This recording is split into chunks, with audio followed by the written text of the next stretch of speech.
사랑하는 성도 여러분, 오늘 하나님께서 저희들에게 주시는 말씀은 멈추지 않는 거룩한 열심이라는 제목으로 함께 말씀 나누도록 하겠습니다. 멈추지 않는 거룩한 열심. 이제 우리는 느헤미야 13장을 보고 있는데 13장으로 느헤미야는 끝나게 됩니다. 느헤미야는 계속해서 멈추지 않고 개혁을 했던 인물인데 그 개혁하게 된 그 느헤미야의 마음속에 하나님께서 말씀을 주시고 또 거룩함을 주셨죠. 그래서 끝까지 그치지 않고 그 거룩함으로 달려갔던 느헤미야의 모습을 보면서 하나님, 우리는 어떻게 달려가야 될까요? 어떻게 거룩해야 될까요? 하나님, 어떻게 하면 하나님 앞에 칭찬받는 민족과 백성 될 수 있을까요? 를 고민해 보는 시간이 되기를 바랍니다. 거룩은 더러운 것에서 분리되는 것을 거룩이라고 합니다. 그래서 아파도 더러운 것을 잘라내는 것이 거룩입니다. 느헤미야의 삶을 한마디로 말하면 거룩한 열심이죠. 그래서 거룩하게 계속 뛰어다니는 모습을 느헤미야의 삶이라고 할 수 있습니다. 거룩은 영어로 홀리, 근데 히브리어로는 코데시라고 합니다. 그래서 잘라내거나 분리함을 의미하는데 이 거룩이라는 것은 하나님께만 있는 성품입니다. 원래 저희들이 가지고 있는 것 아니었어요. 그래서 이 세상에 거룩한 것이 없죠. 하나님만 거룩하십니다. 그래서 사람이 거룩하다는 것은 하나님과 관계를 맺는다는 뜻입니다. 그리고 동시에 죄와 부정한 것이 분리가 된다는 뜻. 그래서 죄를 멀리하는 것이 곧 거룩이고 또다시 하나님과 동행하는 것이 거룩함입니다. 오늘 느헤미야 13장으로 느헤미야가 끝나게 되는데 느헤미야가 처음에 아닥사스다 왕 술을 맡은 관원으로 있을 때 긍휼한 마음을 가지고 나라를 걱정했을 때 예루살렘의 총독으로 느헤미야를 보내서 성벽을 건축하죠. 그러나 예루살렘 국가뿐만 아니라 그 영적인 무너졌던 것도 다시 세우면서 그 안에 성전 제사 제도, 그리고 10의 1조, 그리고 사람들에게 불합리한 것들, 신앙대로 하나님 믿는 백성대로 하지 않는 것들을 다 솎아내고 이제 거룩한 공동체를 세웁니다. 그것을 12년 동안 하는 거예요. 근데 12년 동안 이 거룩한 공동체를 섬기다가 아닥사스다 왕이 이제 잠깐만 갔다 오라는 마음으로 갔다 왔는데 12년이 흘렀겠죠. 그래서 잠시 페르시아로 갔다가 오는 동안에 이스라엘 사람들이 다시 한번 영적으로 무너진 기사가 오늘 느헤미야 13장에 나오는 것이죠. 예루살렘에서 페르시아까지 가려면 1300km나 1400km를 가야 되는데 자동차나 기차가 없었던 때에 갔다 오려면 학자들은 약 1년 정도 아니면 2년 정도 시간을 보고 있습니다. 근데 그 기간이 어쨌든 간에 1년 아주 긴 기간이어서 사람들이 느헤미야 같은 영적인 지도자가 없을 때 눈앞에 하나님의 말씀을 생생하게 전하는 어떤 기준이 사라졌을 때 영적으로 무너질 수 있다라는 것을 우리에게 보여주고 있고요. 그것을 막기 위해서 거룩한 열심을 했던 느헤미야를 우리가 상상해 볼 때 오늘 몇 가지로 어떤 것들이 우리를 더럽게 하고 어떤 것들이 우리를 지저분하게 만들고 또 영적으로 무너지게 하는지를 다시 한번 살펴보아야 될 것입니다. 1절과 2절, 3절에 보면 이런 말씀이 나옵니다. 함께 읽어보겠습니다. 시작. 그날 백성들이 듣는 앞에서 모세의 책을 큰 소리로 낭독했습니다. 그런데 거기에 암몬 사람과 모압 사람은 영원히 하나님의 회중에 들지 못한다는 기록이 나왔습니다. 그들이 빵과 물을 줘 이스라엘 백성들을 반기기는커녕 오히려 발람을 매수해 그들을 저주하게 했기 때문입니다. 그러나 우리 하나님께서는 모압과 암몬은 사실 아브라함의 사실 이스라엘과 친족 그리고 친혈통으로 뭉쳐진 민족이었죠. 아브라함의 조카가 롯인데 롯은 소돔과 고모라 성에 살고 있었거든요. 근데 이 소돔과 고모라가 하나님 앞에 창세기에 보면 하나님 앞에 정말 안 좋았던 것은 거기에 동성애가 만행하고 그리고 아주 하나님이 보시기에 악한 일을 자행하던 이 성이 돼버렸어요. 그래서 하나님께서 심판하시겠다고 말씀하시고 거기서 의인을 찾지만 의인들이 없어요. 결국 롯의 가족만 빼내어오는데 그의 롯의 아내는 소돔과 고모라가 안 좋았던 성이었지만 쾌락과 편리가 있었던 성이어서 뒤를 돌아보다가 소금 기둥으로 변하고 롯과 그리고 그의 두 딸만 피신을 하게 되었습니다. 소알성에 또 그 주변에 있는 동굴에 머물고 있다가 우리 아버지 그리고 우리밖에 안 남았으니까 어떻게 나라와 민족을 우리가 이끌어 나갈 수 있으리요 걱정하다가 아버지에게 술을 대접하고 불륜을 저지르게 되죠. 그래서 모압과 암몬은 그 두 딸이 아버지와 관계를 함으로 낳은 백성들이에요. 그 조상 후손들입니다. 그래서 모압이 되고 암몬이 되는데 이 백성들은 이스라엘과 같은 혈통에 있었는데도 불구하고 이스라엘 백성들이 출애굽을 해서 가나안 땅으로 들어갈 때 가장 힘들게 했던 국가들이에요. 가장 못 살게 굴었던. 그래서 발람이라는 거짓 선지자를 매수해서 하나님의 이름으로 막 저주하게 만드는 그런 일들도 자행하게 됐습니다. 결국 모압 그리고 암몬, 특별히 이 가운데는 이방신들이 가득했는데 모압 사람들은 그모스라는 신을 섬겼거든요. 근데 그모스는 가장 좋은 것을 받는 인신 제사를 받는 신이었어요. 그게 살아서 받는 것이 아니라 사람들이 지어낸 신입니다. 이 세상의 신은 하나님 한 분밖에 없는 줄 믿습니다. 다 귀신들이고 다 사탄의 수하들이지만 하나님만 신이신데 사람이 자기의 것을 얻기 위해서 신을 만들어서 가장 소중한 것을 바치고 자기의 삶을 파괴해가는 그런 우상들을 섬겼던 나라인 것이죠. 그래서 하나님께서 모압과 암몬을 거룩한 하나님의 총회에 들어오지 못하도록 말씀하셨는데 신명기 23장에 그렇게 말씀해 주셨습니다. 함께 읽어보도록 하겠습니다. 신명기 23장 3절 시작. 암몬 그 자손들은 10대까지도 여호와의 총회에 들어올 수 없다. 하나님의 백성을 단순히 길을 막은 것으로? 아니죠. 하나님의 백성을 막았지만 그 안에 악이 가득했고 결국 하나님께서 절대 판단자이신 하나님께서 보시기에 그 민족들은 거룩한 총회에 들어올 수 없다라고 모세를 통해서 신명기 말씀하셨어요. 이스라엘 백성들이 그동안 말씀을 못 보고 있다가 성벽 봉헌식을 하고 또 이 말씀을 보는데 이 말씀을 찾아낸 거예요. 아, 모압과 암몬 사람들과 함께 우리가 결혼을 하고 또 자녀를 낳으면서 한 가정을 이루고 하나같이 살았는데 하나님께서 말씀하시는 것은 구별되라, 총회에 들어오지 못하게 하라, 그리고 구분해라, 섞이면 죽는다 라고 말씀하신 말씀을 발견한 거예요. 늦었지만 그제서야 3절 말씀을 함께 읽어보도록 하겠습니다. 시작. 이 율법을 들은 백성들은 이방 피가 섞인 사람들을 이스라엘에서 몰아냈습니다. 말씀이 기준이 돼야 된다는 것이죠. 사랑하는 성도 여러분, 우리가 세상을 살아나갈 때 뭘로 그리스도인이라고 불리움을 받습니까? 선한 일이요? 그렇죠. 선한 일을 하면서 그리스도의 향기를 발할 수 있지만 그 선한 일에 대한 것도 기준이 있다는 것입니다. 어떤 선한 일로 그렇게 하는지, 어떤 선한 행위로 그렇게 하는지 하나님의 말씀에 기준하여 우리가 하는 것이죠.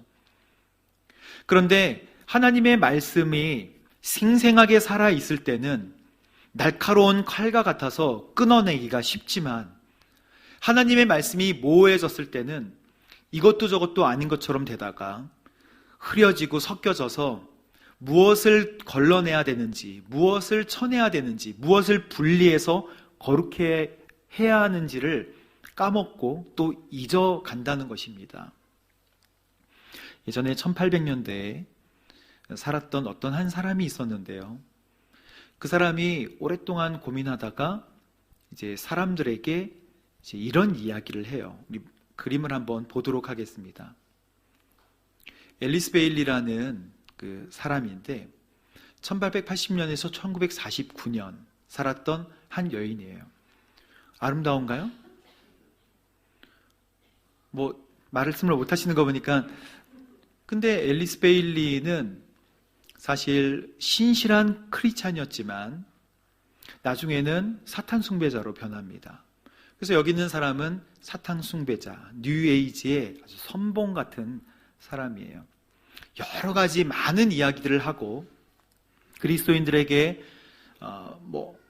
대적해야 될 만한 어떤 작전과 전략들을 많이 짰던 사람이에요. 사탄의 오른손에 붙잡힌 바 된 사람이죠. 근데 이 사람이 1880년에서 1949년 우리가 어려웠을 시기에, 일제강점기 어려웠을 시기에 사실 그 옛날에 자동차도 많이 없고 문명이 그냥 문명이라고 보다는 많이 발전하지 않았을 때에 이런 이야기들을 합니다. 앞으로 너희들이 이것을 해야 한다. 첫 번째는 뭐죠? 교육 시스템에서 하나님을 제거해야 한다. 교육 시스템에 하나님이 들어가면 안 된다는 것이죠. 그렇게 되면 우리가 원하는 교육을 할 수 없다. 두 번째, 아동에 대한 부모의 권위를 작게 해라. 지금도 부모의 신앙을 받아들이지 마라. 너희들이 자유롭게 신앙을 선택할 수 있다라고 학교에서 가르칩니다. 세 번째, 기독교적 가정 구조를 파괴하라. 부모님이 하나님께 잡혀 있으면 하나님의 말씀이 전해지기 때문에 그런 가정 구조는 필요 없다. 네 번째, 프리섹스 사회를 만들어라. 낙태도 합법화시켜야지. 이런 자유로운 삶은 우리에게 꼭 필요한 것이지라고 이야기하라는 거예요. 선택하는 것도 자유고 내 몸은 내 거고 이게 편하다는 것이죠. 이게 사탄의 전략이에요. 다섯 번째, 평생 결혼의 개념을 파괴해라. 저희가 어렸을 때만 해도 여러분 생각하시겠죠. 제가 어렸을 때랑 내가 어렸을 때랑 다르지. 저희가 어렸을 때만 해도 이혼이나 또 이런 것들은 많이 생소한, 그리고 많이 해서는 안 되는 것으로 최대한 지키려고 했지만 지금은 모든 소재가 그냥 평이한 소재가 되어버렸죠. 여섯 번째, 동성애를 정상화시켜라. 1970년대만 해도 미국 사회에서도 동성애는 정신병이었어요. 병으로 취급되던 것들이 그 당시에 훨씬 더 이전에도 정상화시켜라. 그게 사탄이 원하는 일이에요. 일곱 번째, 예술의 품격을 떨어뜨려라. 미친 예술. 뭐든지 다 그냥 다 예술이 되는 거예요. 내가 개인적으로 내가 그냥 추구하는 것은 다 예술화 되는 것이죠. 하나님의 말씀의 기준과 상관없이. 여덟 번째, 미디어로 사고방식을 바꿔라. 이 미디어가 사람들의 생각과 뜻을 바꾼다는 것을 그 당시에도 잘 알고 있었어요. 미디어도 별로 없던 시대에. 아홉 번째, 종교 통합운동. 뭐로 가도 서울만 가면 된다. 다 끝에서 만나게 돼 있죠. 뭘 믿어도 괜찮죠. 라고 자연스럽게 이야기하고 종교 통합운동을 벌이는 것이죠. 젠틀해 보이고 좋아 보이지만 섞이면 다 무너지게 되는 것입니다. 그러나 마치 지금 2020년을 보는 것 같이 마지막으로 열 번째 뭐라고요? 이 모든 것을 법으로 만들어라. 빼지도 못하게, 변경하지도 못하게. 이 이야기를 다시 해드리는 것은 참 좋은 내용이고 그럴듯한 내용인 것 같아 보이지만 하나님의 말씀에 서 있지 않고 하나님 말씀을 기준으로 하지 않으면 어떻게 된다고요? 흔들린다고요. 그래서 칼날 같은 하나님의 말씀으로 우리의 마음과 생각과 뜻을 구분하여서 세상에서 막을 것은 막고, 그리고 펼칠 것은 펼치고, 이야기해야 될 것들은 이야기해야 된다는 것입니다. 오늘 3절 말씀에 그래서 이방인들을 몰아냈죠. 그러나 하나님께서는 그렇게 마음속에 그렇게 완악하거나 또 매몰찬 분이 아니세요. 사실은 예수님의 족보 중에 그 보아스가 있죠. 보아스는 오벳, 그리고 오벳은 이새를 낳고 이새는 다윗을 낳는데, 그 보아스의 아내가 룻이에요. 모압 여인이죠. 모압 여인 통하여서도 하나님은 하나님의 족보를, 하나님의 구원의 역사를 이루어 주시는 줄로 믿습니다. 믿음으로 하나님 믿고, 그리고 예수님을 낳았던 증조 고조할머니, 다윗의 증조 고조할머니로 삼았던 하나님의 역사. 우리는 이방인이지만, 우리는 멀지만, 우리는 유대인이 아니잖아요. 하지만 하나님께서 접붙임 바 된, 그리고 믿음으로 하나님의 백성이 되게 하신 줄로 믿습니다. 그래서 하나님의 약속은 우리에게도 여전히 유효하고, 우리도 아브라함의 자손인 것이죠. 그래서 처음에 우리는 하나님의 말씀으로 더러운 것을 구별해낼 수 있어야 됩니다. 두 번째는 복잡한 인간 관계에 의해서 우리는 더럽혀진다는 것입니다. 우리 4절 말씀을 함께 읽어보도록 하겠습니다. 시작. 이 일이 있기 전에 우리 하나님 집에 창고를 맡고 있던 제사장 엘리야십은 도비아와 가까이 지내며, 이렇게 나와 있죠. 하나님의 집에 창고를 맡고 있던 제사장 엘리야십. 제사장 엘리야십이 누구와 함께 관계를 그렇게 맺었나요? 도비아와 함께 가깝게 지내며.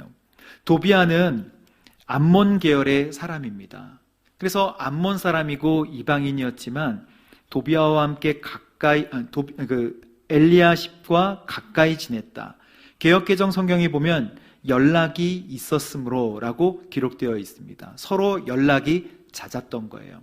이것을 원어로 카로브라고 하는데, 카로브라는 말은 친족관계, 친척관계를 나타낼 때 카로브라는 말을 사용하는 것을 봤을 때, 도비아와 엘리야십은 어떤 혈연관계가 맺어져 있었다는 것입니다.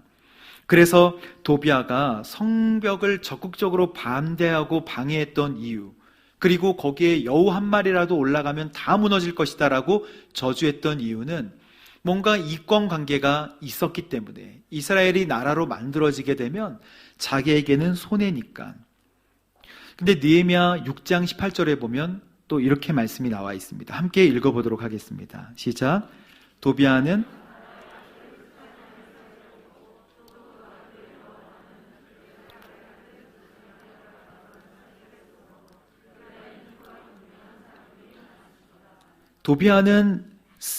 스가냐, 유력한 사람 스가냐와 관계가 있었고, 그쵸? 딸과 함께 결혼을 했고, 그리고 여호하나는 베리가의 아들 무슬람과, 그래서 유다에는 그와 관계를 맺고 있었던 사람들이 너무나 많았던 거예요.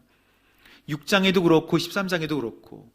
그러니까 이 도비아에게 이제 여호야십 제사장이 뭐라고 했냐면, 5절을 함께 읽어보도록 하겠습니다. 시작. 그에게 큰 방 하나를 내주었는데 그 방은 전에 곡식 제물과 유향과 성전의 물건을 들고 레위 사람들과 노래하는 사람들과 성전 문지기들을 위해 11조로 거둔 곡식과 새 포도주와 기름과 제사장들에게 주는 제물들을 두던 방이었습니다. 성전의 모든 방들은 거룩하게 구별된 방입니다.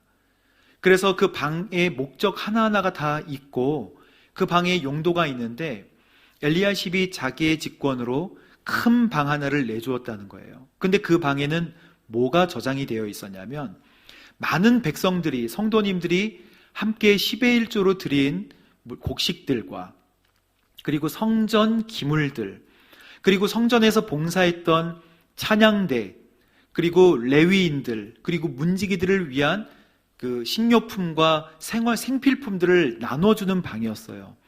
그런데 이 방을 도비아에게 주니까 이 방에는 용도 외에 이상한 것이 들어온 거예요.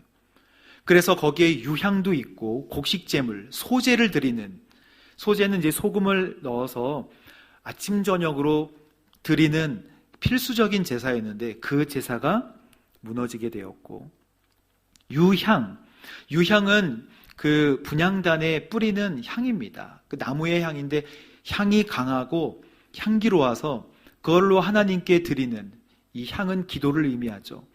그래서 이 분향단의 제사도 무너지게 되었고, 또 성전에 일하는, 성가대만 해도 3,000명씩 예전에 다윗과 솔로몬 때 있었는데 그 모든 예배를 집례하던 사람들이 하나 둘 다 떠나가게 되고 그 방 안에 기능도 상실되게 되고, 도비아가 자기의 물건들을 갖다 놓고 아마 커피 마시고 뭐 그랬겠죠.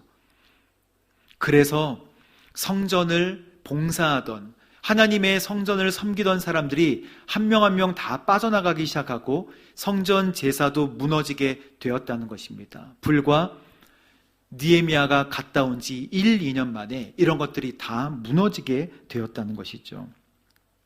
사랑하는 성도 여러분, 우리의 마음도 마찬가지예요. 우리의 마음 속에 하나님을 섬기는 하나님의 마음으로 다져진 저희들의 마음에 이상한 것을 갖다 놓으면 처음에는 이상하겠지만 시간이 지나면 어떻게 돼요? 익숙해지는 거예요.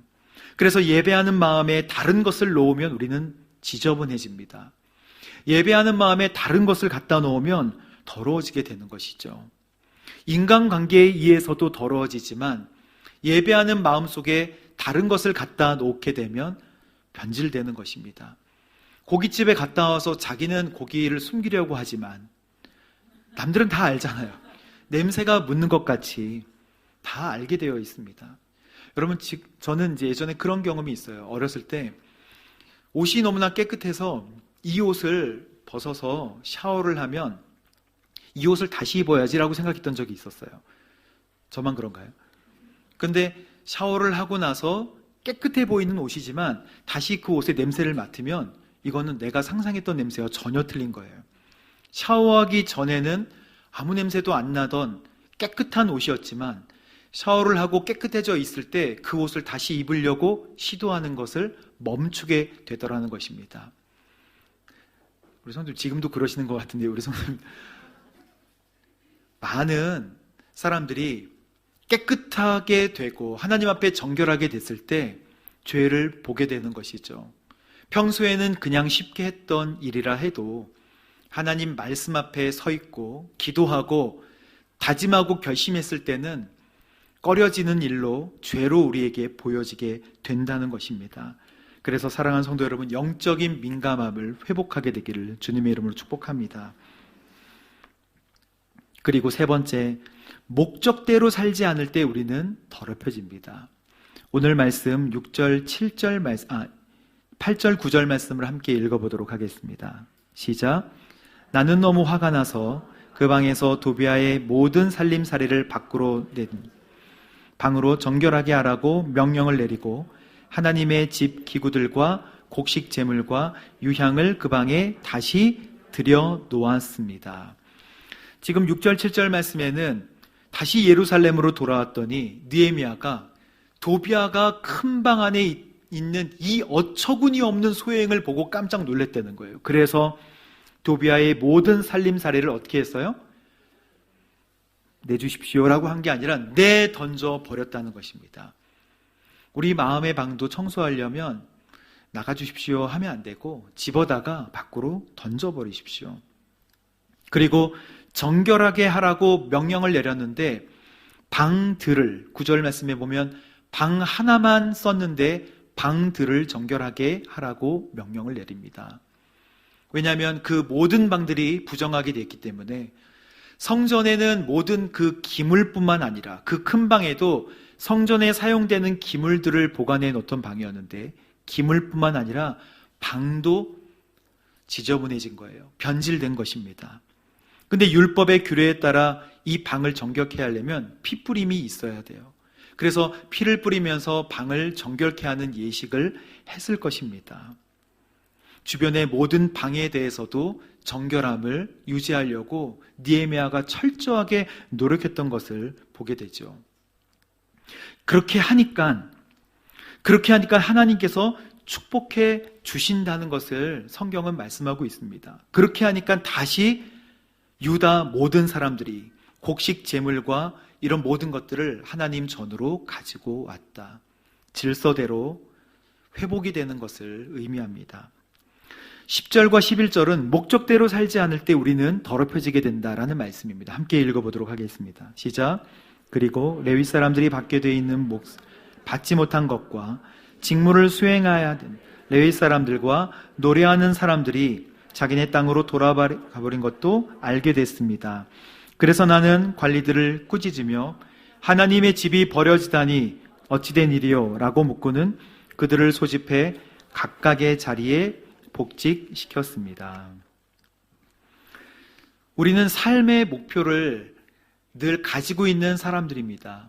오늘 세례를 받고 입교를 하신 우리 이분들도 하나님의 뜻에 따라 살기로 결심하십니까? 하고 아멘 했잖아요. 주님과 함께 죽었으니 주님과 함께 살아나는, 그리고 주님 목표로 살아가는 인생의 목표를 새롭게 하는 것이죠. 그래서 하나님께 드려지거나 바쳐진 것을 뭐라고 하냐면 성물이라고 합니다. 예수님을 믿는, 하나님을 믿는 거룩한 무리를 성도라고 하는 것 같이 하나님께 바쳐진 것을 성물이라고 하는데, 우리는 하나님께 드려졌어요. 그래서 우리는 거룩한 성물로 구별됐습니다. 그래서 하나님께서 저희들에게 뭐라고 말씀하시냐면, 여러분의 몸은 성전입니다. 여러분이 하나님께 성령을 받아 그 안에 모시고 있지요. 여러분은 자기 몸이 여러분 것이 아니라는 것을 기억해야 합니다. 고린도전서 6장의 19절에 말씀하고 있는 것이죠. 그래서 성물이 된 이후에는 목적에서 벗어나게 되면 하나님의 영광을 가리는 행위가 되는 것이죠. 아나니아와 삽비라가 선한 마음을 먹었었죠. 하지만 그때 왜 그런 마음을 먹었는데도 하나님께 죽임을 당했나요? 그것은 하나님께 드린 것을 또 다른 목적으로 사용하게 계획했기 때문에 하나님께서 치신 것입니다. 제가 예전에 미용실에 갔을 때 미용실 하시는 미용사 분께서 몹시 화를 내는 모습을 보셨어요. 근데 제가 그 이야기가 굉장히 마음속에 기억이 되는 거예요. 아니 손님, 그러면서 저한테 막 얘기를 하시는데, 아니 손님 어떻게 그럴 수가 있어요? 그게 뭐가 언짢은 일이 있으셨습니까? 물어보는데 어떤 아주머니가 오셔서 머리를 자르다가 그 아이를 데려오셨대요. 근데 이 아이가 이제 쭈쭈바를 먹고 있었던 거예요. 근데 쭈쭈바가 이 꼭지가 안 따지니까 그 아줌마가 그 미용실 가위로 그 쭈쭈바를 잘랐대요. 그런데 저는 거기에 대한 생각이 없었던 거예요. 가위는 다 자를 수 있는 것이지라고 생각했는데 미용 가위는 특별한 거예요. 미용 가위는 정교하기 이를 데가 없어요. 그래서 손으로 1초에 수만 번 움직이듯이 이렇게 하면서 머리를 자르는데, 그 미용 가위가 자신의 몸과 같은 것이거든요. 그래서 용도가 있는 건데, 저는 처음에 그게 뭐가 잘못된 것인가? 라고 생각했어요. 가위는 아무거나 자르고 옷도 자르고 뭐 다 자를 수 있지라고 생각했는데 아닌 거죠. 그 가위는 머리를 자르는, 아주 민감하기 때문에 그 머리카락만 자를 수 있도록 만들어진 가위인 거예요. 그걸 가지고 쭈쭈바를 자르면 가위 날이 상해서 머리를 자를 수 없게 되는 것이죠. 그래서 제가 그렇구나, 다 용도가 있구나, 가위라고 해서 다 같은 가위가 아니구나. 우리 모든 사람들도 똑같아 보이지만 하나님께 바쳐지고 하나님께 거룩하게 구별된 성도로 살아가는 것이 중요하다는 것입니다.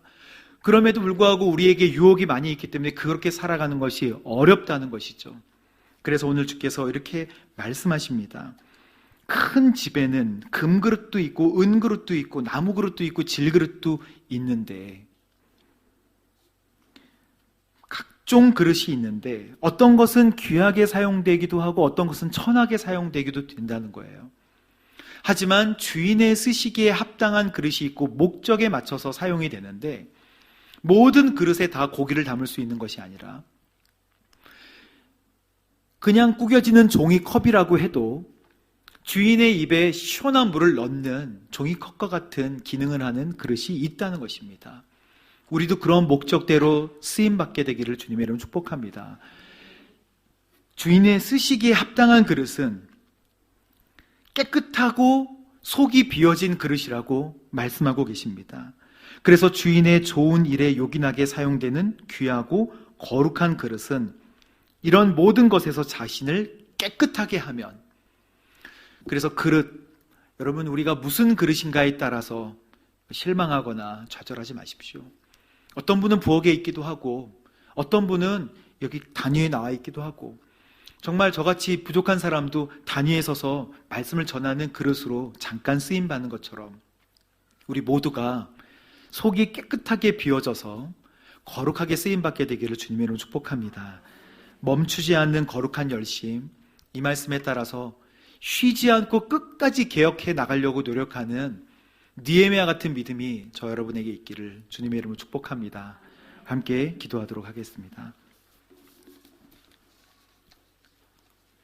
하나님 아버지, 감사합니다. 하나님께서 인도하여 주셔서 우리에게 구원 주시고 예수 믿는, 그리고 예수와 함께 살아가는 거룩한 인생이 되게 하심을 감사합니다.